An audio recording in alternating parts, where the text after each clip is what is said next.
एक छोटे से गांव में अजय नाम का एक गरीब किसान रहता था। वह अपनी पत्नी सुनीता और दो बच्चों के साथ एक छोटी सी झोपड़ी में रहता था। अजय का जीवन खेतों में कड़ी मेहनत करने और मुश्किलों का सामना करने में बीता था, लेकिन हर बार उसकी मेहनत पर प्रकृति का कहर टूट पड़ता। कभी सूखा तो कभी भारी बारिश और कभी कभी कीड़ों का हमला उसकी फसलों को बर्बाद कर देता। संघर्ष का आरंभ एक बार अजय ने तय किया कि वह अपनी जमीन को उपजाऊ बनाएगा और नई तकनीकों का इस्तेमाल करेगा। वह गांव के बूढ़े पंडित जी से सलाह लेने गया।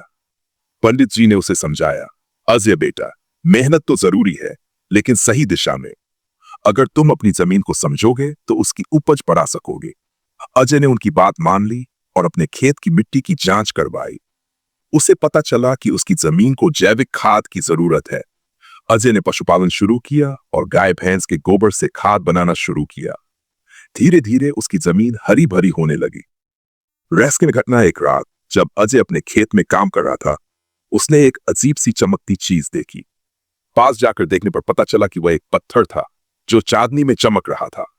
अजय ने उसे उठाया और घर ले आया, लेकिन उस रात अजय को एक अजीब सपना आया। सपने में एक वृद्ध व्यक्ति ने उससे कहा, यह पत्थर साधारण नहीं है। अगर तुम इसे सच्चे दिल से काम में लगाओगे तो यह तुम्हारे जीवन को बदल देगा। सुबह उठते ही अजय ने पत्थर को ध्यान से देखा।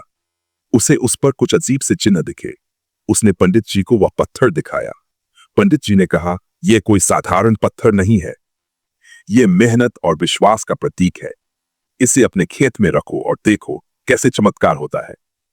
विश्वास और मेहनत। अजय ने उस पत्थर को अपने खेत के एक कोने में रख दिया और हर दिन उसकी पूजा करने लगा। उसने पहले से भी ज्यादा मेहनत शुरू की। धीरे धीरे उसकी फसलें पहले से कहीं ज्यादा अच्छी होने लगी।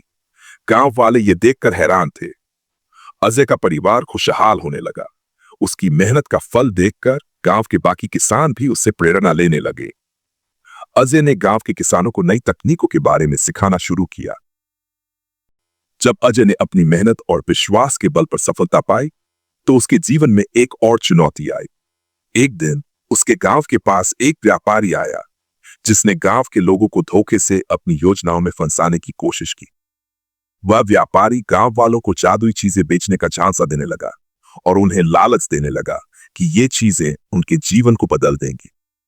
अजय ने देखा कि लोग उस व्यापारी के पीछे जा रहे हैं और अपनी मेहनत से दूर होते जा रहे हैं। उसने गांव वालों को समझाने की कोशिश की, लेकिन वे उसकी बात सुनने को तैयार नहीं थे। एक रात अजय को वही वृद्ध व्यक्ति फिर से सपने में दिखाई दिए। उन्होंने कहा, अजय, अब समय आ गया है कि तुम दूसरों को भी मेहनत और सच्चाई की राह दिखाओ। याद रखो, तुम्हारा सफर सिर्फ तुम्हारे लिए नहीं, बल्कि उन लोगों के लिए भी है जो रास्ता भटक चुके हैं। अगले दिन अजय ने गांव के चौपाल में सभी को इकट्ठा किया। उसने पत्थर को हाथ में लिया और सबके सामने अपनी यात्रा की सच्चाई बताई। उसने कहा, यह पत्थर कोई जादू नहीं करता, यह बस मेहनत और विश्वास का प्रतीक है। अगर आप मेहनत नहीं करेंगे तो यह पत्थर भी आपका कुछ नहीं कर सकता। गांव वालों ने उसकी बातों को ध्यान से सुना। धीरे धीरे उन्हें समझ में आया कि असली शक्ति उनके अंदर ही है, किसी बाहरी चीज में नहीं। वे व्यापारी के जाल से बाहर निकल आए और फिर से मेहनत की राह पर चल पड़े। इस घटना के बाद अजय ने ठान लिया कि वह अपने अनुभवों के जरिए दूसरों को प्रेरित करेगा। उसने अपने गांव से लेकर आसपास के गांवों में जाकर लोगों को मेहनत और विश्वास का महत्व समझाया। उसकी बातें सुनकर कई गांवों में बदलाव आने लगे। अजय अब बहुत ही महान और अमीर बन चुका था। उसकी मेहनत और दृढ़ विश्वास ने उसे वो सब कुछ दिया जिसका उसने कभी सपना देखा था। उसके पास बड़े बड़े खेत, आलीशान घर और एक विशाल व्यवसाय था। गांव के लोग उसे सम्मान की नजर से देखते थे और उसका नाम दूर दूर तक मशहूर हो गया था। लेकिन इस सफलता के साथ साथ अजय के जीवन में एक ऐसी बुराई ने जन्म ले लिया जो उसकी मेहनत की कहानी को धुंधला कर रही थी। अजय अब नशे का आदी हो चुका था। उसके पास अपार धन था और उसे लगने लगा कि अब उसे किसी भी चीज के लिए मेहनत करने की जरूरत नहीं है। उसने अपने जीवन में ऐसे दोस्तों को जगह दी जो सिर्फ उसका पैसा उड़ाने में दिलचस्पी रखते थे।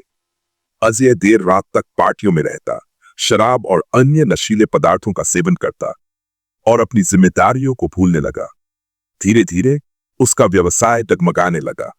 जिन लोगों पर उसने भरोसा किया था वे उसका पैसा हड़पने लगे। उसका स्वास्थ्य भी खराब होने लगा और उसकी प्रतिष्ठा पर भी सवाल उठने लगे। लोग अब उसे पहले जैसा आदर नहीं देते थे। बच्चों का बढ़ता कद और उनकी कोशिश अजय के बच्चे जो अब बड़े हो चुके थे, इस स्थिति को देखकर परेशान थे। वे जानते थे कि उनके पिता ने कितनी मेहनत से सब कुछ हासिल किया था। उन्होंने कई बार अजय को समझाने की कोशिश की, लेकिन वह उनकी बातों को नजरअंदाज कर देता। एक दिन अजय का सबसे बड़ा बेटा रोहन उसके पास आया और कहा, पिताजी, आप हमेशा कहते थे कि मेहनत और विश्वास से सब कुछ हासिल किया जा सकता है, लेकिन आपने खुद अपनी मेहनत को बर्बाद कर दिया है। क्या आप चाहते हैं कि आपकी कहानी सिर्फ एक चेतावनी बनकर रह जाए? रोहन की यह बात अजय के दिल में गूंज उठी। उसे महसूस हुआ कि वह अपने लालच और बुरी आदतों के कारण सब कुछ खोता जा रहा है। उसने अपने बच्चों से माफी मांगी और वादा किया कि वह अपनी गलतियों को सुधारेगा। पुनर्निर्माण और नई शुरुआत। अजय ने अपने जीवन को फिर से पटरी पर लाने के लिए कदम उठाए। उसने नशे से दूरी बना ली और अपने व्यापार को फिर से खड़ा करने के लिए मेहनत शुरू की। इस बार उसने अपने बच्चों को अपने साथ शामिल किया। गांव के लोग जो पहले उसकी आलोचना कर रहे थे, अब उसकी नई शुरुआत को देखकर प्रेरित हुए। अजय ने गांव में नशे के खिलाफ एक अभियान शुरू किया और उन लोगों की मदद करने लगा जो बुरी आदतों के कारण अपने जीवन को बर्बाद कर रहे थे। अंत अजय ने अपनी कहानी से एक बड़ी सीख ली। सफलता को संभालना उतना ही जरूरी है जितना उसे हासिल करना। उसने अपने बच्चों को अपने जीवन का सबसे बड़ा सहारा माना और उनके साथ मिलकर एक नई और बेहतर कहानी लिखी। अब अजय का नाम सिर्फ मेहनत और विश्वास के लिए ही नहीं, बल्कि अपनी गलतियों से सीखने और उन्हें सुधारने के लिए भी जाना जाता था।